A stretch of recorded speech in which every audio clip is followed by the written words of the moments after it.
അപ്പോൾ നമ്മുടെ next point എന്ന് പറയുന്നത് ന്യൂക്ലിയർ സ്റ്റെബിലിറ്റിയെ കുറിച്ചാണ് നമ്മൾ പറയാനായിട്ട് പോവുക. അപ്പോൾ ന്യൂക്ലിയർ സ്റ്റെബിലിറ്റിയുടെ കേസിൽ എന്തൊക്കെ ഫാക്ടേഴ്സാണ്? മെയിനായിട്ട് 4 ഫാക്ടറാണ് നമുക്കുള്ളത്: mass defect, nuclear binding energy, neutron proton ratio and packing fraction. അപ്പോൾ ഈ ഒരു 4 ഫാക്ടേഴ്സിനെ കുറിച്ച് അതിൻ്റെ മാത്തമാറ്റിക്കൽ എക്സ്പ്രഷൻ തുടങ്ങിയ കാര്യങ്ങളൊക്കെയാണ് നമ്മൾ ന്യൂക്ലിയർ സ്റ്റെബിലിറ്റിയിൽ നമ്മൾ പഠിക്കാനായിട്ട് പോവുക. ഈ ന്യൂക്ലിയർ സ്റ്റെബിലിറ്റിയുടെ ടോപ്പിക്ക് കുറച്ച് ഇമ്പോർട്ടൻ്റ് ആണ്.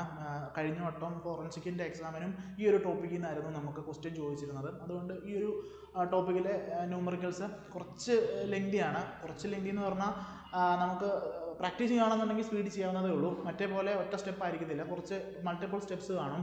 അപ്പം ഈ ഒരു ടോപ്പിക്ക് നിങ്ങൾ കുറച്ചുകൂടെ കോൺസെൻട്രേറ്റ് ചെയ്ത് വേണം പഠിക്കാനായിട്ട്. അപ്പം ന്യൂക്ലിയർ സ്റ്റെബിലിറ്റിയിലേക്ക് പോകാം. അപ്പം ന്യൂക്ലിയർ സ്റ്റെബിലിറ്റി എന്ന് പറയുന്നത് എന്താണ്? The stability of nucleus depends on the number of protons and number of neutrons. നമുക്കറിയാം ന്യൂക്ലിയോൺസിൻ്റെ നമ്പറിനെയാണ് ന്യൂക്ലിയസിൻ്റെ സ്റ്റെബിലിറ്റി ഡിപ്പെൻഡ് ചെയ്യുന്നത്, നമ്മൾ ഓൾറെഡി പറഞ്ഞു. ഇനി nucleons are held together by strong short range force. ഇതിനെ നമ്മൾ എന്തെന്ന് വിളിക്കുന്നു? ന്യൂക്ലിയർ ഫോഴ്സ് എന്നാണ് അതിനെ വിളിക്കുക. ഓക്കെ, അപ്പോൾ നമ്മുടെ ന്യൂക്ലിയോൺസിനെ ഹെൽഡ് ചെയ്ത് വെച്ചിരിക്കുന്ന ആ ഫോഴ്സിനെ നമ്മൾ എന്തെന്ന് വിളിക്കുന്നു? ന്യൂക്ലിയർ ഫോഴ്സ് എന്ന് വിളിക്കുന്നു. ഈ ഫോഴ്സ് എന്ന് പറയുന്നത് എന്താണ്? ഷോർട്ട് റേഞ്ച് ഫോഴ്സ് ആണ്. ഓൾറെഡി നമ്മളതിൻ്റെ അറ്റോമിക് വോളിയോ ന്യൂക്ലിയർ വോളിയോ കമ്പയർ ചെയ്ത സമയത്ത് നമ്മൾ പറഞ്ഞിരുന്നു ന്യൂക്ലിയർ വോളിയോ വളരെ ലെസ് ആണ്. അപ്പോൾ അതുകൊണ്ട് തന്നെ ഷോർട്ട് റേഞ്ച് ഫോഴ്സ് ആണ് ന്യൂക്ലിയോൺസിൻ്റെ ഇടയ്ക്ക് ഉള്ളത്. ഈ ഒരു ഫോഴ്സിൻ്റെ റേഞ്ച് എന്ന് പറയുന്നത് ഓഫ് ദ ഓർഡർ 10⁻⁻15 മീറ്റർ ആണ്. അതുപോലെ തന്നെ ഫോഴ്സ് എന്ന് പറയുന്നത് എന്തല്ല? ഇലക്ട്രോസ്റ്റാറ്റിക് അല്ല. ബിക്കോസ് ന്യൂട്രോൺസിന് എന്തില്ല? ചാർജ് ഇല്ല. ഓക്കെ, നോർമലി നമ്മൾ ചാർജ്ഡ് സ്പീഷീസ് ഒക്കെ വരുന്ന സമയത്ത് നമ്മൾ ഇൻട്രാക്ഷൻ പറയുന്ന സമയത്ത് നമ്മൾ എന്താ പറയുക? ഇലക്ട്രോസ്റ്റാറ്റിക് ഫോഴ്സ് ഓഫ് ഇൻട്രാക്ഷൻ അങ്ങനെയാണ് പറയുക. പക്ഷേ ഈ ന്യൂക്ലിയസിൻ്റെ കേസിൽ ഓർത്തിരിക്കുക, നമുക്ക് ഇലക്ട്രോസ്റ്റാറ്റിക് എന്നൊരു വേർഡ് നമ്മൾ ഇവിടെ ഉപയോഗിക്കുന്നില്ല. കാരണം എന്താണ്? നമ്മുടെ ന്യൂക്ലിയോൺസിനെ കുറിച്ചാണ് പറയുന്നത്, പ്രോട്ടോണിനെയും ന്യൂട്രോണിനെയും കുറിച്ചാണ് പറയുന്നത്. പ്രോട്ടോൺ മാത്രമാണ് പോസിറ്റീവ്ലി ചാർജ്ഡ് ആയിട്ടുള്ളത്, ന്യൂട്രോൺ എന്തില്ല? ചാർജ് ഇല്ല. അപ്പോൾ സെയിം ചാർജോ ഓപ്പോസിറ്റ് ചാർജോ ഒക്കെ വന്നാൽ മാത്രമേ നമ്മൾ ഇലക്ട്രോസ്റ്റാറ്റിക് എന്നുള്ള ആ ഒരു ടേമിലേക്ക് പോവുള്ളൂ. ഈ ഒരു കേസിൽ നമ്മൾ ഫോഴ്സ് എന്തല്ല? ഇലക്ട്രോസ്റ്റാറ്റിക് അല്ല. ചിലപ്പോൾ അതായിരിക്കും ചോദിക്കുക, എന്താ nuclear force are electrostatic in nature. ആ സ്റ്റേറ്റ്മെന്റ് ട്രൂ ആണോ ഫോൾസ് ആണോ അങ്ങനെയായിരിക്കും ക്വസ്റ്റ്യൻസ് ചോദിക്കുക. ഓർത്തിരിക്കുക, നമ്മുടെ ഫോഴ്സ് എന്ന് പറയുന്നത് എന്തല്ല? ഇലക്ട്രോസ്റ്റാറ്റിക് ഫോഴ്സ് അല്ല. ഇനി stability of nucleus is generally influenced by the following factors. 4 factors ആണുള്ളത്. ഒന്നാമത്തെ ഫാക്ടർ എന്ന് പറയുന്നത് എന്താണ്? മാസ് ഡിഫക്റ്റ് ആണ്. രണ്ടാമത്തെ ഫാക്ടർ എന്ന് പറയുന്നത് ന്യൂക്ലിയർ ബൈൻഡിങ് എനർജി. മൂന്നാമത്തെ ഫാക്ടർ എന്ന് പറയുന്നത് N/P റേഷ്യോ അല്ലെങ്കിൽ ന്യൂട്രോൺ ടു പ്രോട്ടോൺ റേഷ്യോ. നാലാമത്തെ ഫാക്ടർ എന്ന് പറയുന്നത് പാക്കിംഗ് ഫ്രാക്ഷൻ. ഓക്കെ, ഈ 4 ഫാക്ടേഴ്സിനും അതിന് കറസ്പോണ്ടിങ് ആയിട്ടൊരു മാത്തമാറ്റിക്കൽ എക്സ്പ്രഷൻ കാണും. അത് വളരെ ഇമ്പോർട്ടൻ്റ് ആണ്. നമുക്ക് ചോദിക്കാം, മിക്കവാറും വളരെ സിമ്പിൾ ആയിട്ടുള്ളതൊക്കെ ചോദിക്കത്തുള്ളൂ. യൂണിറ്റ് കൺവേർഷൻ ആണ് ഇവിടെ മെയിനായിട്ട് ശ്രദ്ധിക്കേണ്ട ഒരു കാര്യം. അപ്പോൾ ഓരോന്നിനും ഇപ്പോൾ മാസ് ഡിഫക്റ്റ് പറയുന്ന സമയത്ത് AMU-ലായിരിക്കാം അല്ലെങ്കിൽ കിലോഗ്രാമിലായിരിക്കാം നമ്മൾ കണ്ടുപിടിക്കുന്നത്. ബൈൻഡിങ് എനർജി കണ്ടുപിടിക്കുന്നത് ജൂളിൽ കണ്ടുപിടിക്കാം, മെഗാ ഇലക്ട്രോൺ വോൾട്ടിൽ കണ്ടുപിടിക്കാം. അപ്പോൾ ഏത് യൂണിറ്റിലാണോ നിങ്ങൾക്ക് ചോദിച്ചിട്ടുള്ളത് ആ യൂണിറ്റിന് കറസ്പോണ്ടിങ് ആയിട്ട് എന്ത് ചെയ്യാം? നമ്മൾ ആൻസറിലേക്ക് എത്താനായിട്ട് ശ്രമിക്കാം. ഓക്കെ, അപ്പോൾ നമുക്ക് എന്ത് ചെയ്യാം? ഫസ്റ്റ് ഫാക്ടറിലേക്ക് നമുക്ക് പോകാം. ഫസ്റ്റ് ഫാക്ടർ എന്ന് പറയുന്നത് എന്താണ്? മാസ് ഡിഫക്റ്റ് ആണ് ഫസ്റ്റ് ഫാക്ടർ എന്ന് പറയുന്നത്. അപ്പം നമുക്കിതിൻ്റെ ഡെഫിനിഷൻ നോക്കാം. മാസ് ഡിഫക്റ്റിൻ്റെ ഡെഫിനിഷൻ എന്താണ്? Mass of atomic nucleus is always less than the combined mass of neutron and proton from which it is formed. This difference is mass defect. നമുക്കറിയാം actual മാസും ഉണ്ട്, theoretical മാസും ഉണ്ട്. Actual mass എന്ന് പറഞ്ഞു കഴിഞ്ഞാൽ നമ്മൾ instrument ഉപയോഗിച്ചിട്ട് കണ്ടുപിടിക്കുന്ന മാസിനെയാണ് ആക്ച്വൽ മാസ് എന്ന് പറയുന്നത്. തിയററ്റിക്കൽ മാസ് എന്ന് പറയുന്നത് എന്താണ്?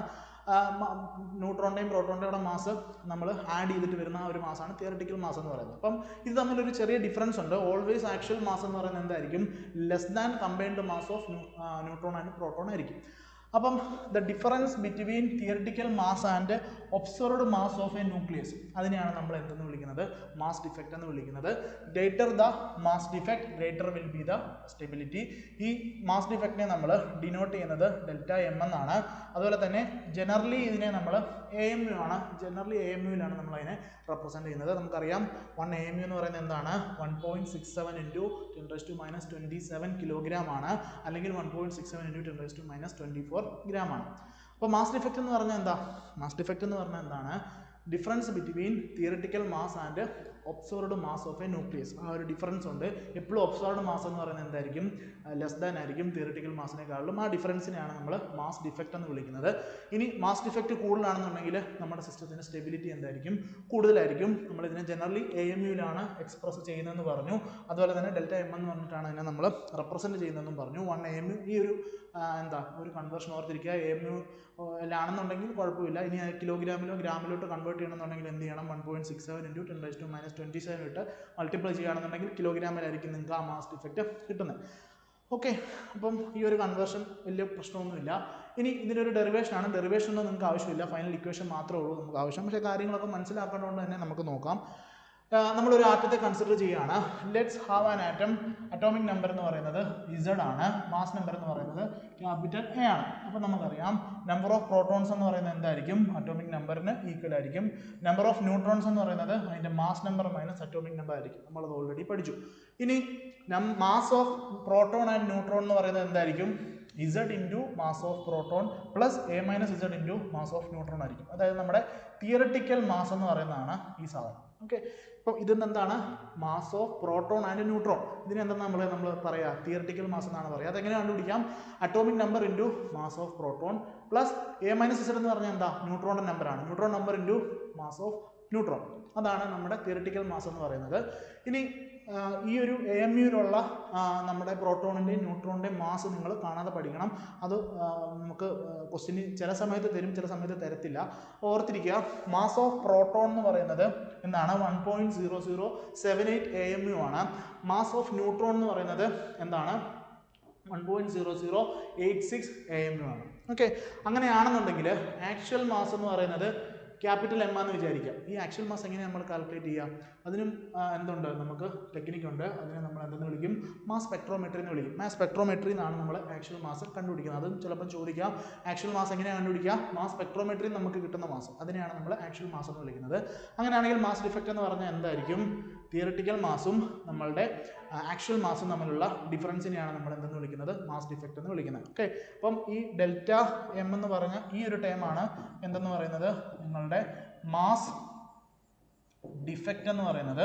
ഇനി ഈ ഒരു വാല്യൂ എന്ന് പറയുന്നത് എന്താ? ഇത് നിങ്ങളുടെ പ്രെഡിക്റ്റഡ്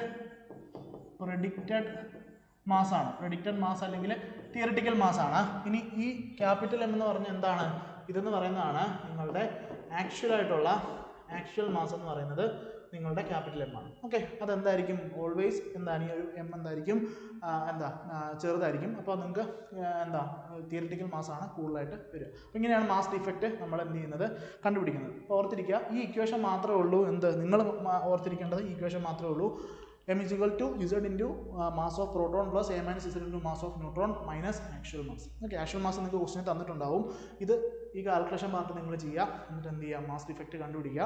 ഞാൻ പറഞ്ഞു മാസ് ഡിഫക്റ്റ് നമ്മൾ AMUയിലാണ് ജനറലി പറയുക. ചിലപ്പം കിലോഗ്രാമിലേക്ക് കൺവേർട്ട് ചെയ്യണമെന്നുണ്ടെങ്കിൽ ആ ഒരു കൺവേർഷനോട് എന്ത് ചെയ്യുക? നിങ്ങൾ ആഡ് ചെയ്ത് കൊടുക്കുക. ആഡ് ചെയ്യല്ല, മൾട്ടിപ്ലൈ ചെയ്ത് കൊടുക്കേണ്ടതാണ്. ഓക്കെ, മനസ്സിലാകാൻ വേണ്ടി നമുക്കൊരു ക്വസ്റ്റ്യൻ ചെയ്ത് നോക്കാം. Mass defect for calcium 4020 whose mass is 39.975 AMU തന്നിട്ടുണ്ട്. അപ്പോൾ ഈ തന്നിരിക്കുന്ന മാക്സ് എന്ന് പറയുന്നത് എന്താണ്? ആ സിസ്റ്റത്തിൻ്റെ ആക്ച്വൽ മാസ് ആണ്. നമുക്ക് എന്ത് കണ്ടുപിടിക്കണം? മാസ് ഡിഫക്റ്റ് ആണ് കണ്ടുപിടിക്കേണ്ടത്. ഓക്കെ, മാസ് ഡിഫക്റ്റ് എങ്ങനെ കണ്ടുപിടിക്കാം? Z into MP plus A minus Z into MN minus N. ഇതാണ് നമ്മുടെ ഫോർമുല എന്ന് പറയുന്നത്. അപ്പോൾ ഈ ഒരു കേസിൽ അറ്റോമിക് നമ്പർ എന്ന് പറയുന്നത് എത്രയാണ്? നമുക്ക് 20 ആണെന്നറിയാം. മാസ് നമ്പർ എന്ന് പറയുന്നത് എത്രയാണ്? 40 ആണെന്നറിയാം. A മൈനസ് Z എന്ന് പറയുന്നത് 40 മൈനസ് 20 എത്രയാണ്? 20 എന്നറിയാം. ഓക്കെ, അപ്പോൾ നമുക്ക് A മൈനസ് Z കിട്ടി, മാസ് ഓഫ് പ്രോട്ടോണും മാസ് ഓഫ് ന്യൂട്രോണും ഒക്കെ നമുക്കറിയാം. ഇക്വേഷനിൽ സബ്സ്റ്റിറ്റ്യൂട്ട് ചെയ്ത് കൊടുക്കുക. 20 into mass of proton plus 20 into mass of neutron. അപ്പോൾ എത്ര ആയിരിക്കും വരിക? ഇത് പോയിന്റ് ആണ് കേട്ടോ, ഓമയല്ല. 1.0086 ആണ്. ഇതെന്ന് പറയുന്നതാണ് പ്രെഡിക്റ്റഡ് മാസ്. ആക്ച്വൽ മാസ് തന്നിട്ടുണ്ട്. അപ്പോൾ നമുക്ക് ചെയ്യുന്ന സമയത്ത് നിങ്ങൾക്ക് എത്ര AMU എന്ന് കിട്ടണം? 0.3530 AMU എന്നാണ് കിട്ടേണ്ടത്. ഇനി ഇതിനെ കിലോഗ്രാമിലേക്ക് മാറ്റണമെങ്കിൽ എന്ത് ചെയ്യണം? 0.3530 ഇൻറ്റു 1.6 ഇൻറ്റു 10⁻⁻27 ചെയ്ത് കഴിഞ്ഞാൽ നിങ്ങൾക്ക് എന്ത് കിട്ടും? ഇത്രയും കിലോഗ്രാമിലായിരിക്കും നിങ്ങൾക്ക് മാസ് ഡിഫക്റ്റ് എന്ത് ചെയ്യുന്നത് കിട്ടുന്നത്. ഒരു എക്സാമ്പിളോടെ നോക്കാം. In case of helium mass from mass spectrometer എത്രയാണ്? 4.0028 AMU ആണ്. അങ്ങനെയാണെന്നുണ്ടെങ്കിൽ ഇതിന് മാസ് ഡിഫക്റ്റ് എത്ര എന്നാണ് ചോദിക്കുന്നത്. അപ്പം ഹീലിയത്തിൻ്റെ കേസ് നമുക്കറിയാം 4He2 ആണ്. നമ്മുടെ പ്രോട്ടോൺ നമ്പർ എന്ന് പറയുന്നത് 2 ആണ്, അറ്റോമിക് നമ്പർ 2 ആണ്. മാസ് നമ്പർ എന്ന് പറയുന്നത് 4 ആണ്. ന്യൂട്രോണിന്റെ നമ്പർ A-Z എന്ന് പറയുന്നത് 4 - 2 ആണ്, അതായത് 2 എന്ന് വരും. അപ്പോൾ മാസ് ഡിഫക്റ്റ് എന്ന് പറയുന്നത് എന്തായിരിക്കും? Delta M is equal to Z into mass of proton plus A-Z into mass of neutron. ഇതെന്ന് പറയുന്നതാണ് predicted mass minus actual mass തന്നിട്ടുണ്ട്. ഇത് ചെയ്താൽ മതി. അപ്പോൾ ഇവിടുത്തെ കേസിൽ 2 ഇൻറ്റു 1.0078 പ്ലസ് 2 ഇൻറ്റു 1.0086 മൈനസ് നമുക്ക് എന്താ ആക്ച്വൽ മാസ് എത്ര തന്നിട്ടുള്ളത്? 4.026. ഓക്കെ, അപ്പം ഇവിടെ നിങ്ങൾ ചെയ്യുന്ന സമയത്ത് നിങ്ങൾക്ക് ആൻസർ കിട്ടും. അത് AMUവിലായിരിക്കും നിങ്ങൾക്ക് എന്ത് കിട്ടുന്നത്? അറ്റോമിക് മാസ് യൂണിറ്റിലായിരിക്കും നിങ്ങൾക്ക് കിട്ടുക. കാൽക്കുലേഷൻ നിങ്ങൾ എന്ത് ചെയ്യുക? ചെയ്ത് നോക്കിയാൽ മതി. അപ്പോൾ ഇങ്ങനത്തെ ടൈപ്പ് ഓഫ് ക്വസ്റ്റ്യൻസ് ഒക്കെ എന്ത് ചെയ്യുക? ചോദിക്കാം. വളരെ സിമ്പിളായിട്ടുള്ള ക്വസ്റ്റ്യൻസ് ആണ്. അപ്പോൾ ഓർത്തിരിക്കുക, നമ്മുടെ മാസ് ഡിഫക്റ്റിൻ്റെ ഇക്വേഷൻ ഓർത്തിരിക്കുക, സബ്സ്റ്റിറ്റ്യൂട്ട് ചെയ്യുക, ആൻസർ കണ്ടുപിടിക്കുക. ഓക്കെ, നെക്സ്റ്റ് പോയിന്റിലേക്ക് നമുക്ക് പോകാം. നെക്സ്റ്റ് പോയിന്റ് എന്ന് പറയുന്നത് സെക്കൻഡ് ഫാക്ടർ, ന്യൂക്ലിയർ സ്റ്റെബിലിറ്റിയെ ഡിപ്പെൻഡ് ചെയ്യുന്ന സെക്കൻഡ് ഫാക്ടർ എന്ന് പറയുന്നത് ന്യൂക്ലിയർ ബൈൻഡിങ് എനർജിയാണ്. ഓക്കെ, ഈ ഒരു ഫാക്ടർ വളരെ ഇമ്പോർട്ടൻ്റ് ആയിട്ടുള്ള ഫാക്ടർ കൂടിയാണ്. ഇനി നമുക്ക് മനസ്സിലാക്കാം എന്താണ് ന്യൂക്ലിയർ ബൈൻഡിങ് എനർജി. ഓക്കെ, എന്താ nuclear binding energy? When a nucleus is formed from constituent neutrons and protons, a large amount of energy is released. This energy is equivalent to the magnitude of binding energy. Okay, എന്താണ് നമ്മുടെ nucleus form ചെയ്യുന്ന സമയത്ത് energy release ചെയ്യുന്നുണ്ട്. ആ ഒരു energy എന്ന് പറയുന്നത് binding എനർജിയുടെ മാഗ്നിറ്റ്യൂഡിന് ഈക്വൽ എന്നാണ് പറഞ്ഞത്. അപ്പം ബൈ ഡെഫിനിഷൻ പറയുകയാണെങ്കിൽ ന്യൂക്ലിയർ ബൈൻഡിങ് എനർജി എന്ന് പറയുന്നത് എന്താണ്? Energy released in binding the nucleons together in A nucleus. Okay, നമ്മളുടെ ന്യൂക്ലിയസിനകത്ത് ന്യൂക്ലിയോൺസ് ബൈൻഡ് ചെയ്യുമ്പോൾ റിലീസ് ചെയ്യുന്ന എനർജിയാണ് എന്തെന്ന് വിളിക്കുന്നത്? എന്തെന്ന് പറയുന്നത് നിങ്ങളുടെ ന്യൂക്ലിയർ ബൈൻഡിങ് എനർജി. എന്താണ് nuclear binding energy? Is the energy released in binding the nucleons. Nucleons എന്ന് പറഞ്ഞാൽ പ്രോട്ടോൺസും ന്യൂട്രോൺസും തമ്മിൽ ഉള്ള ഒരു കമ്പൈൻഡ് ആയിട്ടുള്ള ടൈമിനാണ് ന്യൂക്ലിയോൺസ് എന്ന് വിളിക്കുന്നത്. അതിൻ്റെ ബൈൻഡിങ് റിലീസ് ചെയ്യുന്ന എനർജിയാണ് നമ്മൾ എന്തെന്ന് വിളിക്കുന്നത്? Nuclear binding energy. തെർമോഡൈനാമിക്കലി പറയുകയാണെന്നുണ്ടെങ്കിൽ amount of energy required to break the nucleus into constituent nucleons. കാര്യം എന്താണെന്നുള്ളത് മനസ്സിലായി കാണും. ഇനി ബേസിക്കലി ന്യൂക്ലിയർ ബൈൻഡിങ് എനർജിയുടെ യൂണിറ്റ് മെഗാ ഇലക്ട്രോൺ വോൾട്ടിലാണ്. വളരെ ഇമ്പോർട്ടൻ്റ് ആണ്. മെഗാ ഇലക്ട്രോൺ വോൾട്ടിലാണ് നമ്മൾ നോർമലി ഇതിനെ റെപ്രസെൻറ്റ് ചെയ്യുന്നത്. തൊട്ട് മുന്നേ നമ്മൾ എന്ത് പഠിച്ചു? മാസ് ഡിഫക്റ്റ് പഠിച്ചു. അവിടെ നമ്മൾ AMUലാന്ന് പറഞ്ഞു. ഇവിടുത്തെ കോമൺ യൂണിറ്റ് എന്ന് പറയുന്നത് എന്താണ്? മെഗാ ഇലക്ട്രോൺ വോൾട്ടിലാണ് നമ്മൾ എന്ത് ചെയ്യുന്നത്? ഈ ഒരു ബൈൻഡിങ് എനർജി കാൽക്കുലേറ്റ് ചെയ്യുന്നത്. അപ്പം energy released as a result of mass loss and the destruction of 1 AMU mass എന്ന് പറയുന്നത് 931 മെഗാ ഇലക്ട്രോൺ വോൾട്ടിന് ഈക്വൽ ആയിരിക്കും. ഓക്കെ, അപ്പം നോർമലി ഒരു റിയാക്ഷൻ നടക്കുന്നു. ഇപ്പോൾ യുറേനിയം 235 ഒരു റിയാക്ഷൻ നടക്കുന്നു. അപ്പോൾ എനർജി റിലീസ് ചെയ്തു എന്നവിടെ വെക്കുക. അപ്പോൾ എനർജി റിലീസ് ചെയ്യുന്നത് എന്തുകൊണ്ടാണ്? മാസ് ഡിഫക്റ്റ് മൂലമാണ് അങ്ങനെ സംഭവിക്കുന്നത്. അല്ലെങ്കിൽ എനർജി റിലീസ് ചെയ്യുന്നത് ആ ഒരു മാസ് ലോസ് ചെയ്യുന്നതുകൊണ്ടാണല്ലോ. അപ്പോൾ ആ ഒരു മാസ് ഒരു AMU മാസ് ഡിസ്ട്രക്ഷൻ നടക്കുകയാണെന്നുണ്ടെങ്കിൽ അതിന് കറസ്പോണ്ടിങ് ആയിട്ടുള്ള എനർജി എന്ന് പറയുന്നത് 931 മെഗാ ഇലക്ട്രോൺ വോൾട്ട് എനർജി ആയിരിക്കും എന്ത് ചെയ്യുന്നത്? ഒരു AMU മാസ് ഡിസ്ട്രക്ട് ചെയ്യുമ്പം ഉണ്ടാകുന്ന അല്ലെങ്കിൽ റിലീസ് ചെയ്യുന്ന എനർജി എന്ന് പറയുന്നത്. ഇനി എങ്ങനെയാണ് ആ വാല്യൂ ആയതെന്ന് നമുക്ക് നോക്കാം. അത് എന്താ മനസ്സിലാക്കാനായിട്ടൊന്നും വരെ, നിങ്ങൾ ജസ്റ്റ് മനസ്സിലാക്കി വെക്കുക എന്നുള്ളത് മാത്രമേ ഉള്ളൂ. അപ്പം നമുക്കറിയാം E=mc². എനർജിയും മാസും തമ്മിലുള്ള റിലേഷനാണ് E=mc² എന്നുള്ള ഈ ഒരു റിലേഷൻ റെപ്രസെൻറ്റ് ചെയ്യുന്നത്. അപ്പോൾ ഇവിടുത്തെ കേസിൽ നമുക്ക് ന്യൂക്ലിയർ ബൈൻഡിങ് എനർജിയാണ് കാൽക്കുലേറ്റ് ചെയ്യാൻ പോവുക. മാസ് എന്ന് പറയുന്നത് എന്താണ്? നമ്മൾ ഒറ്റ AMU ഡിസ്ട്രക്ഷൻ നടക്കാനുള്ള മാസാണ് നമ്മൾ നോക്കാനായിട്ട് പോവുക. അപ്പോൾ അതുകൊണ്ട് തന്നെ 1.67 × 10⁻⁻27 kg ആണ് എന്തെന്ന് പറയുന്നത്? മാസ്സായിട്ട് വരിക. ഇനി C എന്ന് പറയുന്നത് എന്താണ്? നമുക്കറിയാം വെലോസിറ്റി ഓഫ് ലൈറ്റ് ആണ്. അതെന്ന് പറയുന്നത് 3 ×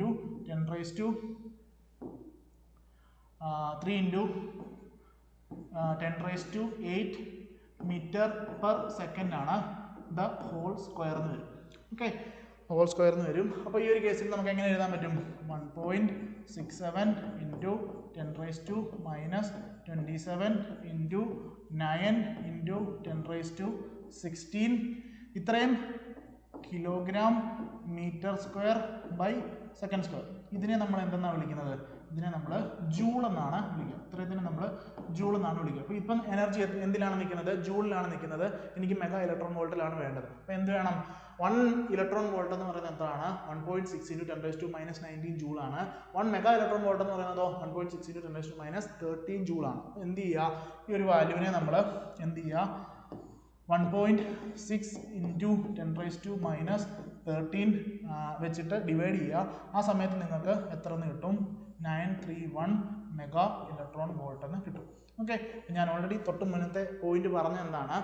ഒരു AMU മാസ് ഡിസ്ട്രക്ട് ചെയ്യാൻ അല്ലെങ്കിൽ ചെയ്യുന്ന സമയത്ത് റിലീസ് ചെയ്യുന്ന എനർജി എന്ന് പറയുന്നത് 931 മെഗാ ഇലക്ട്രോൺ വോൾട്ട് ആണ് എന്നാണ് പറഞ്ഞത്. അതിൻ്റെ കാൽക്കുലേഷൻ പാർട്ടാണ് ഈ കൊടുത്തിട്ടുള്ളത്. ഇത് നമുക്ക് ഇമ്പോർട്ടൻ്റ് അല്ല. നമുക്ക് ഇമ്പോർട്ടൻ്റ് ആയിട്ടുള്ളത് എന്താണ്? ഒരു AMU മാസ് ഡിസ്ട്രക്ഷൻ നടക്കുമ്പോൾ റിലീസ് ചെയ്യുന്ന എനർജിയുടെ എമൗണ്ട് എത്രയാണ്? ഇത്രയും എമൗണ്ട് എനർജിയാണ് റിലീസ് ചെയ്തെന്ന് ഓർത്തിരിക്കുക. അതുപോലെ തന്നെ കൺവേർഷൻ ഓർത്തിരിക്കുക. 1 ഇലക്ട്രോൺ വോൾട്ടിൽ നിന്നും ജൂളിലേക്ക് കൺവേർട്ട് ചെയ്യണമെങ്കിൽ എന്ത് ചെയ്യുക? 1.6 × 10⁻⁻19 ജൂളാണ്. 1 മെഗാ ഇലക്ട്രോൺ വോൾട്ട് എന്ന് പറയുന്നത് 1.6 × 10⁻⁻13 ജൂളാണ്. ഓക്കെ, അത് മാത്രം എന്ത് ചെയ്താൽ മതി? നമ്മൾ ഓർത്തിരുന്നാൽ മതി. ഈ ഒരു കാൽക്കുലേഷൻ മറ്റു കാര്യങ്ങളും നമ്മൾ ഓർത്തിരിക്കേണ്ടത്. ഓക്കെ, അപ്പോൾ നമ്മൾ ബൈൻഡിങ് എനർജി എങ്ങനെ കാൽക്കുലേറ്റ് ചെയ്യാമെന്ന് ചോദിച്ചു കഴിഞ്ഞാൽ binding energy is equal to mass defect into 931 mega electron volt ആണ്. ഓക്കെ, ഇതാണ് നമ്മുടെ binding energy. Nuclear binding energy കണ്ടുപിടിക്കാനായിട്ടുള്ള നമ്മളുടെ ഇക്വേഷൻ എന്ന് പറയുന്നത് എന്താണ്? Mass defect into 931 mega electron volt. Okay, അത് ചെയ്യുന്ന സമയത്ത് നമുക്ക് എന്ത് കിട്ടുന്നു? ന്യൂക്ലിയർ ബൈൻഡിങ് എനർജി കിട്ടുന്നു. ഇനി ബൈൻഡിങ് എനർജി പെർ ന്യൂക്ലിയോൺ എന്ന് പറഞ്ഞൊരു കൺസെപ്റ്റ് കൂടെ ഉണ്ട്. അതെന്ന് പറഞ്ഞാൽ എന്താണ്? Ratio of total binding energy of the nucleus to its mass number. അതിനെയാണ് നമ്മൾ എന്തെന്ന് പറയുന്നത്? ബൈൻഡിങ് എനർജി പെർ ന്യൂക്ലിയോൺ എന്ന് പറയുന്നത്. അല്ലെങ്കിൽ average amount of energy required to isolate 1 nucleon from its nucleus. അതിനെയാണ് നമ്മൾ എന്തെന്ന് വിളിക്കുന്നത്? ബൈൻഡിങ് എനർജി പെർ ന്യൂക്ലിയോൺ എന്ന് വിളിക്കുന്നത്. എന്താണ് ഇക്വേഷൻ? ടോട്ടൽ എന്താണ്? ടോട്ടൽ ന്യൂക്ലിയർ ബൈൻഡിങ് എനർജിയെ മാസ് നമ്പർ വെച്ചിട്ട് എന്ത് ചെയ്താൽ മതി? ഡിവൈഡ് ചെയ്താൽ മതി. അല്ലെങ്കിൽ നമുക്ക് എങ്ങനെ പറയാൻ പറ്റും? ബൈൻഡിങ് എനർജി പെർ ന്യൂക്ലിയോൺ എന്ന് പറയുന്നത് എന്താണ്? Mass defect into mass defect എന്ന് പറയുന്നതാണ് ഇത് ബൈ മാസ് നമ്പർ വെച്ചിട്ട് ഡിവൈഡ് ചെയ്താൽ മതി. അല്ലെങ്കിൽ എന്താണ്? നമ്പർ ഓഫ് പ്രോട്ടോണും നമ്പർ ഓഫ് ന്യൂട്രോണും കൂട്ടുന്നതിനെ ഡിവൈഡ് ചെയ്യുന്നതിനെയാണ് നമ്മൾ എന്തെന്ന് വിളിക്കുന്നത്?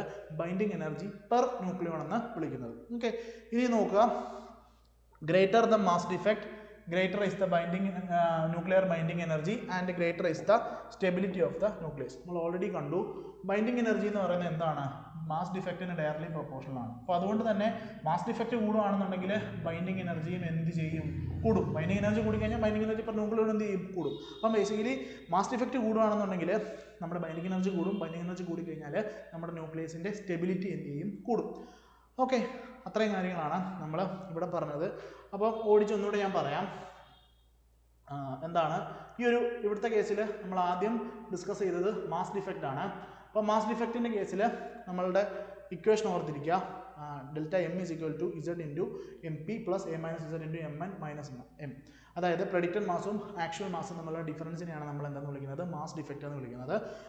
മാസ് ഡിഫെക്റ്റ് കൂടുന്നതനുസരിച്ച് നമ്മുടെ സ്റ്റെബിലിറ്റി എന്ത് ചെയ്യും? ന്യൂക്ലിയസിൻ്റെ സ്റ്റെബിലിറ്റി കൂടുമെന്ന് നമ്മൾ പറഞ്ഞു. നമ്മൾ രണ്ട് പ്രോബ്ലം ചെയ്ത് നോക്കി.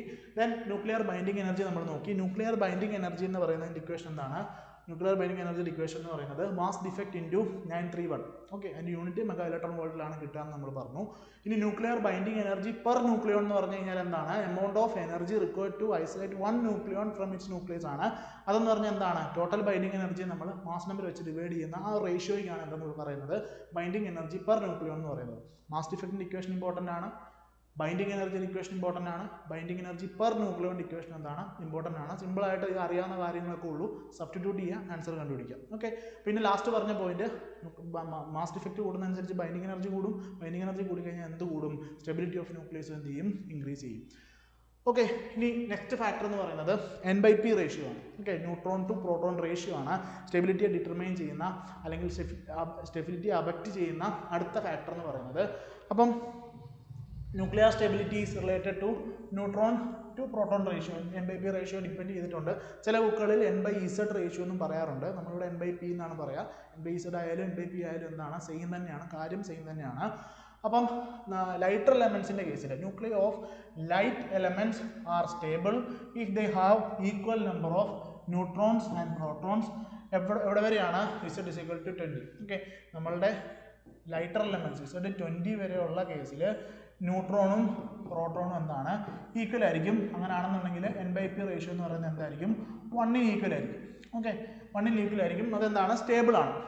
Z is equal to 20 വരെയാണ് n/p എന്ന് പറയുന്നത് 1 ആവുന്നത്. അതെന്താണ്? സ്റ്റേബിൾ ആണ്. ഇനി ഈ n/p റേഷ്യോ എന്ന് പറയുന്നത് ഒരു സ്റ്റേബിൾ ന്യൂക്ലിയസിന് കേസിൽ 1 to 1.6 വരെ എന്ത് ചെയ്യാം? വേരി ചെയ്യാം. അതായത് 1.6 വരെ n/p റേഷ്യോ വരുന്ന കേസിൽ എന്താണ്? നിങ്ങളുടെ ന്യൂക്ലിയസ് എന്ന് പറയുന്നത് സ്റ്റേബിൾ ആണ്. ഓക്കെ, അപ്പം വാല്യൂ എന്ന് പറയുന്നത് 1 to 1.6 വരെ എന്ത് ചെയ്യാം? വേരി ചെയ്യാം. Elements lying within the stability limit, ഈ ഒരു സ്റ്റെബിലിറ്റി ലിമിറ്റ് ഉണ്ടല്ലോ 1 to 1.6, അതിനെയാണ് നമ്മൾ എന്തെന്ന് വിളിക്കുന്നത്?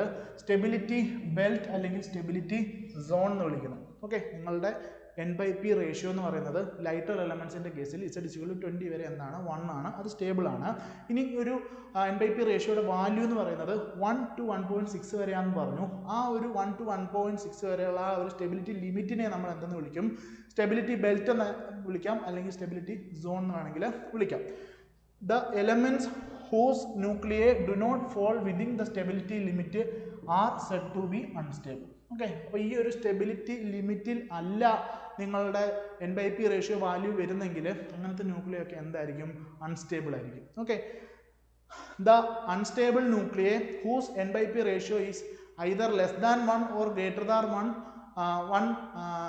than 1.6 are radioactive and disintegrate, giving out alpha, beta, gamma rays in their attempt to attain stability. Okay, അപ്പോൾ പറഞ്ഞു വന്ന പോയിന്റ് ഇത്രേ ഉള്ളൂ. നമ്മൾ എന്തിനെക്കുറിച്ചാണ് പറഞ്ഞത്? n/p റേഷ്യോയെ കുറിച്ചാണ് പറഞ്ഞത്. ലൈറ്റർ എലമെന്റ്സിന്റെ കേസിൽ n/p റേഷ്യോ 1 ആണ്. To Z is equal to 20 വരെ n/p റേഷ്യോ 1 ആണ്. ഇനി ഒരു സ്റ്റേബിൾ ന്യൂക്ലിയസിന്റെ കേസിൽ n/p റേഷ്യോ എന്ന് പറയുന്നത് 1 to 1.6 വരെ വേരി ചെയ്യാം. അങ്ങനെ 1 to 1.6 ഇടയ്ക്ക് നിൽക്കുന്ന ആ ഒരു സ്റ്റെബിലിറ്റി ലിമിറ്റിനെ നമ്മൾ സ്റ്റെബിലിറ്റി ബെൽറ്റ് അല്ലെങ്കിൽ സ്റ്റെബിലിറ്റി സോൺ എന്ന് വിളിക്കും. ഈ സ്റ്റെബിലിറ്റി സോണിലാണ് നിങ്ങളുടെ n/p റേഷ്യോ എങ്കിൽ ആ ന്യൂക്ലിയസ് സ്റ്റേബിൾ ആയിരിക്കും. ഇനി ഈ സോണിൽ അല്ല എങ്കിൽ അത് അൺസ്റ്റേബിൾ ആയിരിക്കും. ഇനി രണ്ട് പോസിബിലിറ്റി ഉണ്ട്. ഒന്നുകിൽ 1ന് താഴെ വരാം വാല്യൂ, അല്ലെങ്കിൽ ഗ്രേറ്റർ ദാൻ 1.6 ആകാം. n/p റേഷ്യോ എന്ന് പറയുന്നത് 1ന് താഴെയോ അല്ലെങ്കിൽ 1.6ഓ അതിന് മുകളിലോ ആണെന്നുണ്ടെങ്കിൽ അങ്ങനത്തെ ന്യൂക്ലിയസ് എന്ന് പറയുന്നത് റേഡിയോ ആക്റ്റീവ് ആയിരിക്കും. അപ്പോൾ റേഡിയോ ആക്റ്റീവ് ആയതുകൊണ്ട് എന്ത് സംഭവിക്കും? അത് അൺസ്റ്റേബിൾ ആണ് ഓൾറെഡി, അപ്പോൾ റേഡിയോ ആക്റ്റീവ് ആണ്. അതുകൊണ്ട് തന്നെ എന്ത് ചെയ്യും? അത് ഡിഫറെൻറ്റ് ടൈപ്സ് ഓഫ് എമിഷൻസ് കാണിക്കും. ആൽഫ ആകാം, ബീറ്റ ആകാം, ഗാമ ആകാം. അങ്ങനെ എമിറ്റ് ചെയ്ത് എന്തായിട്ട് മാറാനായിട്ട് ശ്രമിക്കും? അതൊരു സ്റ്റേബിൾ ആയിട്ടുള്ള സിസ്റ്റമായിട്ട് മാറാനായിട്ട് ശ്രമിക്കും. അപ്പോൾ അതാണ് n/p റേഷ്യോയുടെ സിഗ്നിഫിക്കൻസ് എന്ന് പറയുന്നത്. അപ്പോൾ മനസ്സിലായെന്ന് വിചാരിക്കുന്നു. അപ്പം അത് unstable nuclei whose n/p is less than 1, n/p less than 1ഓ ഗ്രേറ്റർ ദാൻ 1.6ഓ ആണെന്നുണ്ടെങ്കിൽ അങ്ങനത്തെ ന്യൂക്ലിയ ഒക്കെ റേഡിയോ ആക്റ്റീവ് ആയിരിക്കും. അത് എന്ത് ചെയ്യും? ഡിസിൻറ്റിഗ്രേറ്റ് ചെയ്തിട്ട് ആൽഫ, ബീറ്റ, ഗാമ അങ്ങനത്തെ എമിഷൻസ് കാണിക്കും. എന്ത് ചെയ്യാൻ വേണ്ടിയാണ്? സ്റ്റെബിലിറ്റി അറ്റൈൻ ചെയ്യാൻ വേണ്ടിയാണ് അങ്ങനെ എമിഷൻസ് കാണിക്കുന്നത്. ഓക്കെ, ഇനി നമ്മൾ മുമ്പേ തൊട്ട് മുന്നേ പറഞ്ഞ ആ സ്റ്റെബിലിറ്റി ബെൽറ്റ് അല്ലെങ്കിൽ സ്റ്റെബിലിറ്റി സോൺ അതിനെ നമ്മൾ എക്സ്പ്ലെയിൻ ചെയ്യുന്നത് സെഗ്രീസ് പ്ലോട്ട് അല്ലെങ്കിൽ ബാൻഡ് ഓഫ് സ്റ്റെബിലിറ്റി. ഈ ഗ്രാഫിനെ നമ്മൾ ബാൻഡ് ഓഫ് സ്റ്റെബിലിറ്റി എന്നാണ് വിളിക്കുക. അപ്പോൾ നിങ്ങളിവിടെ നോക്കുന്ന സമയത്ത് 1 to 1 neutron to proton ratio, ഈ ഒരു സ്ട്രെയിറ്റ് ലൈൻ എന്ന് പറയുന്നത് റെപ്രസെൻറ്റ് ചെയ്യുന്നത് എന്താണ്? ഈ ലൈൻ എന്ന് പറയുന്നത് എന്താണ്? നിങ്ങളുടെ n/p എന്ന് പറയുന്നത് 1 ആകുന്ന ലൈനാണ് ഇതെന്ന് പറയുന്നത്. അപ്പം നമ്മൾ Z is equal to 20 നോക്കുന്ന സമയത്ത് നിങ്ങൾ നോക്കിയാൽ മതി, 20 നമ്പർ ഓഫ് പ്രോട്ടോൺസ് ആണ് ഇവിടെ, നമ്പർ ഓഫ് ന്യൂട്രോൺസ് ആണ് നിങ്ങളുടെ y ആക്സിസിലുള്ളത്. അപ്പോൾ ഞാൻ Z is equal to 20 ആണെന്നുണ്ടെങ്കിൽ നമ്പർ ഓഫ് പ്രോട്ടോൺ 20 ആയിരിക്കും, നമ്പർ ഓഫ് ന്യൂട്രോൺ എന്തായിരിക്കും? 20 ആയിരിക്കും. ഓക്കെ, അപ്പോൾ ലൈറ്റർ എലമെന്റ്സിന്റെ കേസിൽ എന്താണ് ഈ ഒരു n/p റേഷ്യോ ആ ഒരു സ്റ്റെബിലിറ്റി ബെൽറ്റിന്റെ അതേ ഓർഡറിൽ തന്നെയാണ് പോവുക. ഇനി കുറച്ച് മുന്നോട്ട് വരുന്ന സമയത്ത് ഒരു 50 ഒക്കെ ആവുന്ന സമയത്ത് ഇപ്പോൾ നമ്മുടെ നമ്പർ ഓഫ് പ്രോട്ടോൺസ് 50 ആണെന്ന് വിചാരിക്കുക. പക്ഷേ ഇതിൽ കറസ്പോണ്ടിങ് ആയിട്ടുള്ള നമ്മുടെ നമ്പർ ഓഫ് ന്യൂട്രോൺസ് എന്ന് പറയുന്നത് എന്തായിരിക്കത്തില്ല, അതിൽ കൂടുതലായിരിക്കും വരിക. ഓക്കെ, അപ്പോൾ ബേസിക്കലി ഇത്രേ ഉള്ളൂ. നമ്മളുടെ അറ്റോമിക് നമ്പർ കൂടുന്നതനുസരിച്ച് നമ്മുടെ ന്യൂട്രോൺസിൻ്റെ നമ്പരും കൂടും. അപ്പം ബേസിക്കലി ഇപ്പം 40 ന്യൂട്രോൺസും 40 പ്രോട്ടോൺസും ഉള്ളൊരു സിസ്റ്റമാണെന്ന് വിചാരിക്കുക. അപ്പം ശരിക്കും 20 അറ്റോമിക് നമ്പർ വരെയുള്ള സിസ്റ്റത്തിൻ്റെ കേസിൽ n/p 1 ആണെന്ന് നമ്മൾ പറഞ്ഞു. ഇനി അറ്റോമിക് നമ്പർ കൂടുന്നതനുസരിച്ച് പ്രോട്ടോണിൻ്റെ നമ്പരും കൂടും, ന്യൂട്രോണിൻ്റെ നമ്പരും കൂടും. പക്ഷേ ന്യൂട്രോണിൻ്റെ നമ്പർ എന്ന് പറയുന്നത് പ്രോട്ടോണിനേക്കാളും കുറച്ചധികം കൂടും. അതിന് കാരണം എന്താണെന്ന് ചോദിച്ചു കഴിഞ്ഞാൽ നമ്മളുടെ ന്യൂക്ലിയസിനകത്ത് പ്രോട്ടോൺ റിപ്പൾഷൻ ഉണ്ട്. ഈ റിപ്പൾഷനെ ഓവർകം ചെയ്യാൻ വേണ്ടിയാണ് ആ ന്യൂട്രോണിൻ്റെ നമ്പർ കൂടുന്നത്. ഓക്കെ, അതിലേക്കാണ് നമ്മൾ പറഞ്ഞു വരുന്നത്. അപ്പം പ്രത്യേകിച്ചൊന്നുമില്ല. ശരിക്കും ഈ ഒരു ബാൻഡ് ഓഫ് സ്റ്റെബിലിറ്റി നോക്കുന്ന സമയത്ത് നമുക്ക് സ്ട്രെയിറ്റ് ലൈനായിട്ടാണ് വരേണ്ടത്, n/p റേഷ്യോ 1 ആണ് വരേണ്ടത്. പക്ഷേ എല്ലാ കേസിലും അങ്ങനെയല്ല. നമുക്കിങ്ങനെ ഒരു ബാൻഡ് ഓഫ് സ്റ്റെബിലിറ്റി പോലെ ഫോം ചെയ്യും. കുറച്ച് മുകളിലോട്ട് എന്ത് ചെയ്യും? ഇത് ഇങ്ങനെ നീങ്ങും, കുറച്ച് മുകളിലോട്ട് എന്ത് ചെയ്യും, ഇത് നീങ്ങും. അതിനെയാണ് നമ്മൾ ബാൻഡ് ഓഫ് സ്റ്റെബിലിറ്റി എന്ന് വിളിക്കുന്നത്. അപ്പം ഈ ഒരു കേസിൽ നമ്മുടെ വാല്യൂ എന്ന് പറഞ്ഞാൽ എത്ര ആയിരിക്കും, 1.5 അല്ലെങ്കിൽ 1.56 ആ ഒരു റേഞ്ചിലായിരിക്കും അതിൻ്റെ വാല്യൂ. അതുവരെ എന്താണ് 1.6 വരെ സ്റ്റേബിൾ ആണ്. ഇനി രണ്ട് പോസിബിലിറ്റി ഉണ്ട്.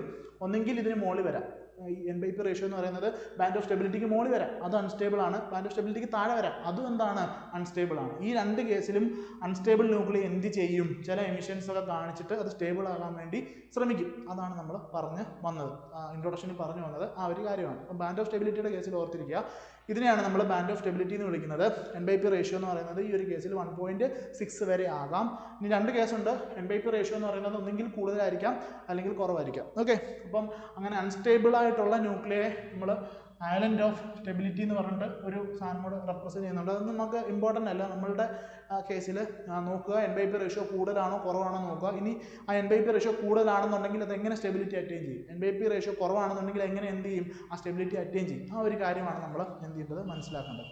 അപ്പോൾ നോക്കുക, NP റേഷ്യോ കൂടുതലാണെന്ന് വിചാരിക്കുക. ഓക്കെ, ഇപ്പോൾ NP റേഷ്യോ എന്ന് പറയുന്നത് ഒരു 2.8 ആണെന്ന് വിചാരിക്കുക. ഓക്കെ, അപ്പോൾ നമുക്കറിയാം NP റേഷ്യോ എന്ന് പറയുന്നത് 1.6 മുകളിലാണെങ്കിൽ എന്താണ്, അത് അൺസ്റ്റേബിൾ ആണ്. ഈ ഒരു സിസ്റ്റം അൺസ്റ്റേബിൾ ആണ്. ഇനി ഇതൊരു സ്റ്റേബിൾ സിസ്റ്റത്തിലേക്ക് മാറണം. എന്തായിട്ട് മാറണം, ഇതിൻ്റെ NP റേഷ്യോ കുറഞ്ഞിട്ട് ഇത് എന്തായിട്ട് മാറണം, 1.56 ആയിട്ട് മാറണം. അങ്ങനെ മാറണം എന്നുണ്ടെങ്കിൽ എന്ത് കുറയണം, ന്യൂട്രോണിൻ്റെ നമ്പർ എന്ത് ചെയ്യണം, കുറയണം. നമ്പർ ഓഫ് ന്യൂട്രോൺസ് എന്ത് ചെയ്യണം, കുറയണം. അപ്പോൾ ന്യൂട്രോൺസ് കുറയണമെന്നുണ്ടെങ്കിൽ എന്തൊക്കെ പോസിബിലിറ്റിയാണ് അവിടെ ഉള്ളത്, ഒന്നെങ്കിൽ എന്ത് ചെയ്യാം, ന്യൂട്രോണിന് പ്രോട്ടോണായിട്ട് കൺവേർട്ട് ചെയ്ത് പോകാം, അല്ലെങ്കിൽ ന്യൂട്രോൺ ഡയറക്റ്റ്ലി എന്ത് ചെയ്യാം, എമിറ്റ് ചെയ്യാം. അങ്ങനെ പല ഡിഫറൻറ്റ് വേസ് ഉണ്ട്. അതിനെക്കുറിച്ച് നമ്മൾ പഠിക്കും. പിടികിട്ടിയെന്ന് വിചാരിക്കുന്നു. ബാൻഡ് ഓഫ് സ്റ്റെബിലിറ്റിക്ക് മുകളിലാണ് വരുന്നെങ്കിൽ എന്താ, NP റേഷ്യോ കൂടുതലായിരിക്കും. അപ്പം അതെന്ത് ചെയ്യും, നമ്മുടെ NP റേഷ്യോ സ്റ്റെബിലിറ്റി അറ്റൈൻ ചെയ്യാൻ വേണ്ടി കുറയ്ക്കാൻ ശ്രമിക്കും. എങ്ങനെ കുറയ്ക്കണം, N കുറയണം, P കൂടണം. ഇതാണ് നമ്മുടെ കണ്ടീഷൻ. നമ്മുടെ നമ്പർ ഓഫ് ന്യൂട്രോൺ കുറയണം, അതുപോലെ പ്രോട്ടോൺ എന്ത് ചെയ്യണം, കൂടണം. എങ്കിൽ മാത്രമേ എന്ത് ചെയ്യത്തുള്ളൂ, ഈ ഒരു വാല്യൂയിലേക്ക് പോകത്തുള്ളൂ. അപ്പോൾ അതിനുവേണ്ടി അത് ഡിഫറൻറ്റ് ടൈപ്പ് ഓഫ് എമിഷൻ കാണിക്കും. അത് നമ്മൾ ഡീറ്റെയിൽ ആയിട്ട് പഠിക്കും. ഇനി ഇതുപോലെ തന്നെയാണ് NP റേഷ്യോ എന്ന് പറയുന്നത് കുറവാണെന്ന് വിചാരിക്കാം. സപ്പോസ് NP റേഷ്യോ എന്ന് പറയുന്നത് ഒരു 0.8 ആണെന്ന് വിചാരിക്കാം. അപ്പോൾ ഇതും എന്താണ്, അൺസ്റ്റേബിൾ ആണ്. ഇത് ഈ ബാൻഡിന് താഴെ ആയിരിക്കും ഉണ്ടായിരിക്കുക. അപ്പോൾ ഈ ഒരു കേസിൽ ഇതിന് സ്റ്റെബിലിറ്റി അറ്റൈൻ ചെയ്യണം. എത്ര ആകണം, 1 ആകണം. അപ്പോൾ എന്ത് ചെയ്യണം, ഈ ഒരു കേസിൽ N കൂടണം, അതുപോലെ തന്നെ P എന്ന് പറയുന്നത് കുറയണം. അപ്പോൾ സ്വാഭാവികമായിട്ട് എന്ത് സംഭവിക്കാം, പ്രോട്ടോൺ ചിലപ്പോൾ ന്യൂട്രോണായിട്ട് കൺവേർട്ട് ചെയ്യാം. അങ്ങനെ ഡിഫറെൻറ്റ് ടൈപ്പ് ഓഫ് എമിഷൻസ് അവിടെയും സംഭവിക്കാം. അതിനെക്കുറിച്ചാണ് നമ്മൾ ഡീറ്റെയിൽ ആയിട്ട് പഠിക്കാനായിട്ട് പോവുക. അപ്പോൾ ഓർത്തിരിക്കുക, NP റേഷ്യോ കുറവാണെന്നുണ്ടെങ്കിൽ, കൂടണമെന്നുണ്ടെങ്കിൽ N കൂടണം, P കുറയണം. ഇനി NP റേഷ്യോ ബാൻഡിനേക്കാളും മുകളിലാണെന്നുണ്ടെങ്കിൽ വാല്യൂ കൂടുതലായിരിക്കും, വാല്യൂ കുറയണമെന്നുണ്ടെങ്കിൽ N കുറയണം, P കൂടണം. അതാണ് നമ്മുടെ കണ്ടീഷൻ എന്ന് പറയുന്നത്. ഈ ഒരു കാര്യമാണ് ബാൻഡ് ഓഫ് സ്റ്റെബിലിറ്റി എന്ന് പറഞ്ഞിട്ടുള്ള ഈ ഒരു ഗ്രാഫിലൂടെ എക്സ്പ്ലെയിൻ അതാണ് അതിൻ്റെ എക്സ്പ്ലനേഷൻ എന്ന് പറയുന്നത്. ഓക്കെ, അപ്പം നമുക്ക് നമ്മുടെ പോയിന്റിലേക്ക് പോവാം. A nuclide containing number of protons and neutrons that take place outside the band of stability will be unstable and undergo one or more nuclear reaction to take the band of stability. നമ്മൾ already പറഞ്ഞ കാര്യം തന്നെയാണ്. എന്താണ്, proton neutron number എന്താണ്, ഈ പറഞ്ഞ പോലെ കൂടുതലോ കുറവോ ആണെന്നുണ്ടെങ്കിൽ അത് സ്റ്റെബിലിറ്റി അറ്റൈൻ ചെയ്യാൻ വേണ്ടി ശ്രമിക്കും. We call this unstable atoms എന്നാണ്, റേഡിയോ ആക്റ്റീവ് ന്യൂക്ലിയേറ്റ്സ് എന്നാണ് നമ്മൾ അതിനെ വിളിക്കുന്നത്. And the changes they undergo to reach the stability നമ്മൾ എന്തെന്ന് വിളിക്കും, റേഡിയോ ആക്റ്റീവ് ഡീകേ എന്നാണ് നമ്മൾ അതിനെ വിളിക്കുക. Note that the band of stability stops at 83 protons. Okay, band of stability എന്ന് പറയുന്നത് എവിടെയാണ്, Z is equal to 83 വരെയാണുള്ളത്. All of the non-nucleides with more than 83 protons are radioactive. അത് വളരെ ഇമ്പോർട്ടൻ്റ് ആയിട്ടുള്ള പോയിന്റ് ആണ്. All of the non-nucleides with more than 83 protons are radioactive. But scientists have postulated that there should be a small island of stability. നമ്മൾ അതിനകത്ത് കണ്ടു island of stability around the point representing 114 protons and 184 neutrons. Okay, ഈ relative stability of heavier atoms എന്ന് പറയുന്നത് പിന്നീട് നമ്മൾ അതിനെക്കുറിച്ച് experiment ഒക്കെ ചെയ്ത സമയത്താണ് അത് ട്രൂ ആണെന്നുള്ള കാര്യമൊക്കെ നമ്മൾ മനസ്സിലാക്കിയത്. നിങ്ങൾ എമിഷൻ വരുന്ന സമയത്ത് നിങ്ങൾക്ക് അതിനെക്കുറിച്ച് കുറച്ചുകൂടി ഒരു നല്ല ക്ലാരിറ്റി കിട്ടും. ഇപ്പോൾ ഓർത്തിരിക്കേണ്ട കാര്യം എന്താണ്, നമ്മളുടെ Z is equal to 23 അല്ലെങ്കിൽ 83 പ്രോട്ടോൺസ് വരെയുള്ള കേസിലാണ് ബാൻഡ് ഓഫ് സ്റ്റെബിലിറ്റി. അവിടെ വരെ സ്റ്റോപ്പ് ആവുന്നുണ്ട്. അത് കഴിഞ്ഞിട്ട് എന്താണ്, അത് കഴിഞ്ഞ് വരുന്ന എല്ലാ എലമെൻസും എന്താണ്, റേഡിയോ ആക്റ്റീവ് ആയിരിക്കും എന്നാണ് പറഞ്ഞിട്ടുള്ളത്. ഓക്കെ, ഇനി നമുക്ക് നെക്സ്റ്റ് പോയിന്റ് നോക്കാം.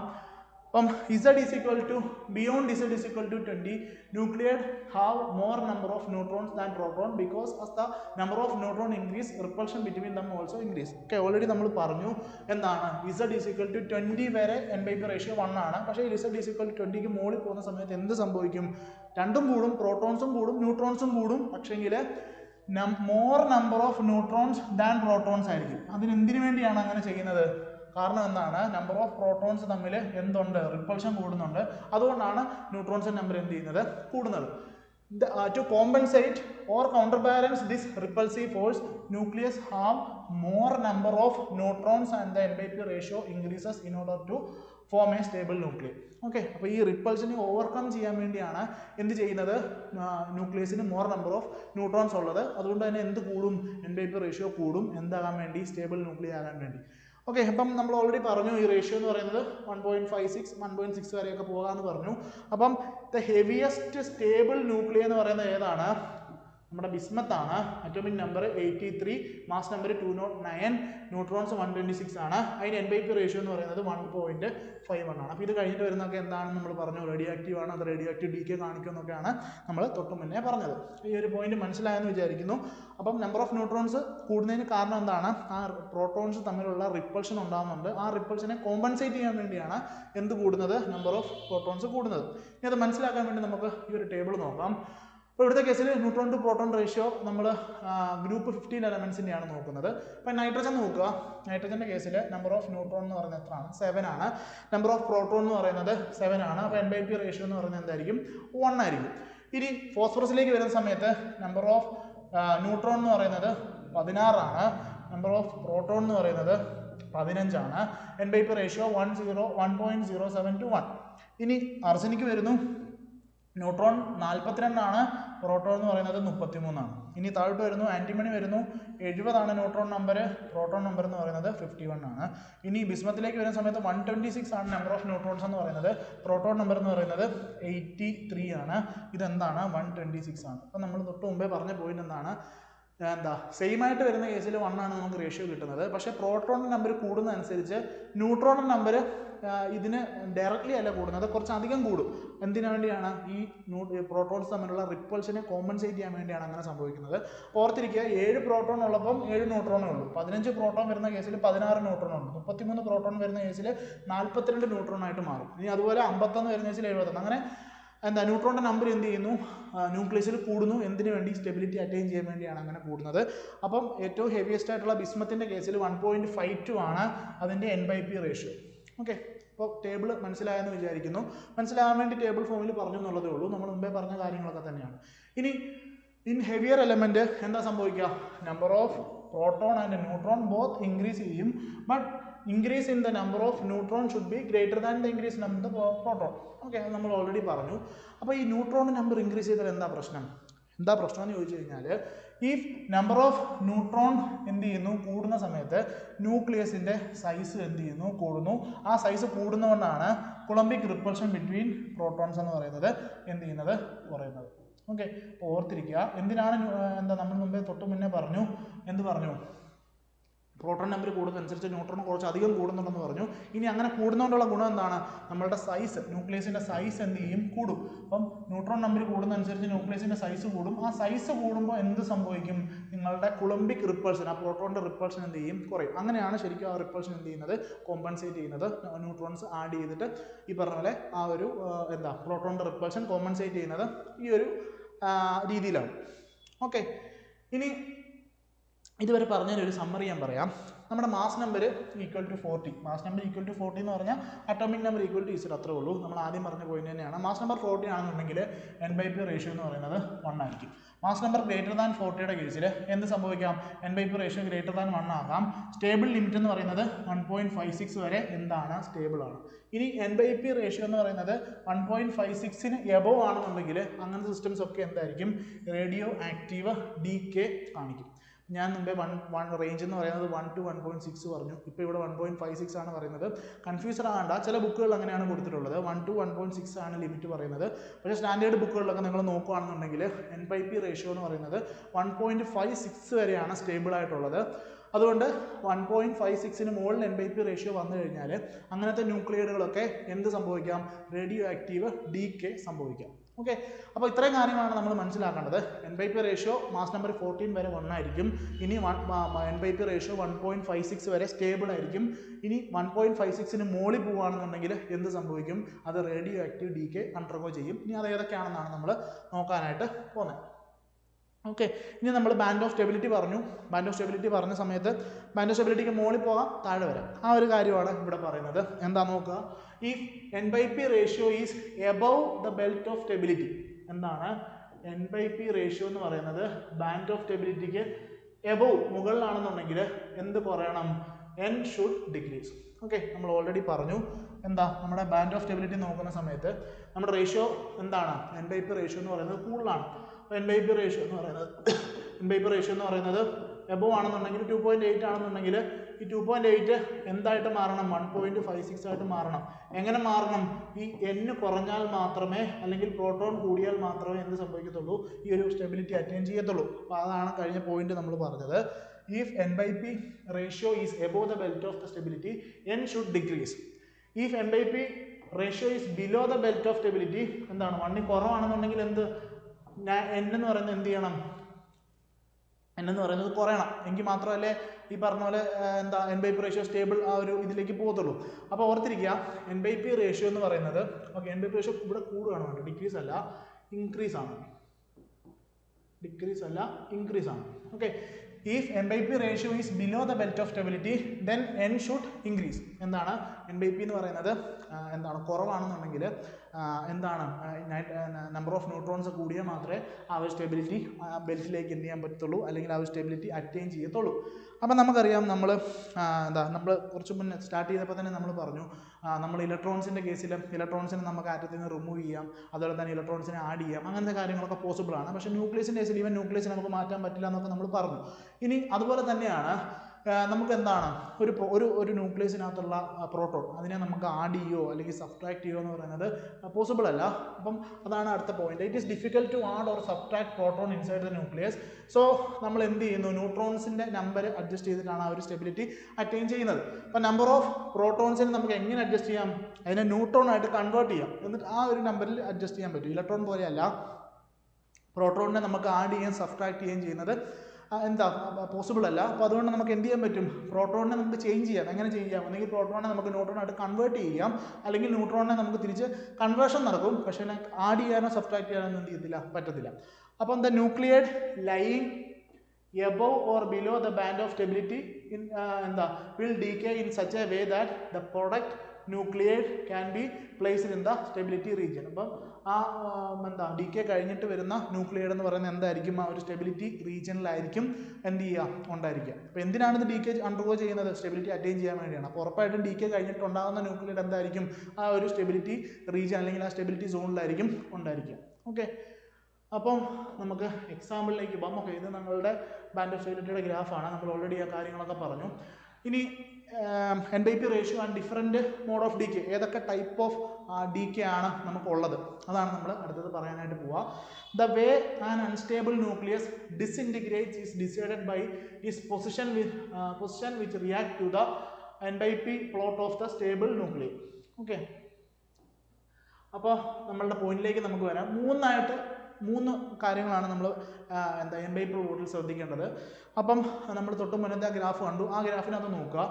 Those to the left of the band of stability have NYP ratio greater than needed for stability decay by beta emission.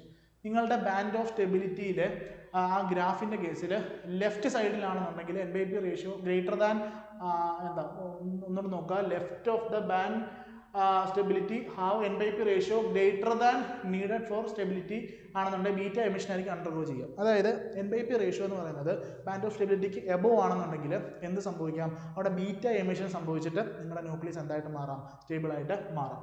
അല്ലെന്നുണ്ടെങ്കിൽ ഇനി right of band of stability have NYP ratio smaller than the needed ആണെന്നുണ്ടെങ്കിൽ രണ്ട് type of emission നടക്കാം. ഒന്നെങ്കിൽ positron emission ആകാം, അല്ലെങ്കിൽ electron capture ആകാം. Okay, അപ്പം നോക്കുക, നമ്മൾ രണ്ട് കേസാണ് പറഞ്ഞത്. ഒന്നെങ്കിൽ N/P റേഷ്യോ എന്ന് പറയുന്നത് ബാൻഡ് ഓഫ് സ്റ്റെബിലിറ്റിക്ക് മുകളിലായിരിക്കും. അപ്പോൾ ആ ഒരു കേസിൽ ബീറ്റ എമിഷനാണ് അണ്ടർഗോ ചെയ്യുന്നത് സ്റ്റെബിലിറ്റി അറ്റൈൻ ചെയ്യാൻ വേണ്ടി. ഇനി N/P റേഷ്യോ കുറവാണെന്നുണ്ടെങ്കിൽ രണ്ട് രീതിയിൽ സ്റ്റെബിലിറ്റി അറ്റൈൻ ചെയ്യാം. പോസിട്രോൺ എമിഷനിലൂടെയും ഇലക്ട്രോൺ ക്യാപ്ചറിലൂടെയും എന്ത് ചെയ്യാൻ പറ്റും, നിങ്ങൾക്ക് സ്റ്റെബിലിറ്റി അറ്റൈൻ ചെയ്യാനായിട്ട് പറ്റും. ഇനി ഹെവിയർ ന്യൂക്ലിയയുടെ കേസിൽ, heavier nuclei especially those having Z greater than 83 often decay by alpha emission. Okay, Z greater than 83 ആണെന്നുണ്ടെങ്കിൽ എന്താ ആൽഫ എമിഷൻ ഉള്ള പോസിബിലിറ്റി ഉണ്ട്. അപ്പം N/P റേഷ്യോ അനുസരിച്ച് ഏതൊക്കെ മോഡ് ഓഫ് ഡീകെ ഉണ്ടെന്നാണ് നമ്മൾ നോക്കിയത്. ബീറ്റ എമിഷൻ ഉണ്ട്, ആൽഫ എമിഷൻ ഉണ്ട്, അതുപോലെ തന്നെ പോസിട്രോൺ എമിഷൻ ഉണ്ട്, ഇലക്ട്രോൺ ക്യാപ്ചർ ഉണ്ട്. ഇത് ഏതൊക്കെ എവിടൊക്കെയാണെന്നുള്ളതാണ് ഇനി അടുത്ത് നമ്മൾ പറയാനായിട്ട് പോകും. നമുക്ക് രണ്ട് കേസായിട്ട് ഇതിനെ വേണമെങ്കിൽ ഡിവൈഡ് ചെയ്യാം. ഫസ്റ്റ് കേസിൽ N/P ratio above the band of stability ആണെന്നുണ്ടെങ്കിൽ ഏതൊക്കെ എമിഷൻ നടത്താം. സെക്കൻഡ് കേസിൽ എന്താ N/P റേഷ്യോ എന്ന് പറയുന്നത് ബിലോ ആണെന്നുണ്ടെങ്കിൽ എന്തൊക്കെ എമിഷൻ നടത്താം. അങ്ങനെ നമുക്ക് ഡീറ്റെയിൽ ആയിട്ട് നോക്കാം എമിഷൻ എന്താണ്, ടൈപ്പ് എന്താണെന്നൊക്കെ ഉള്ളത്.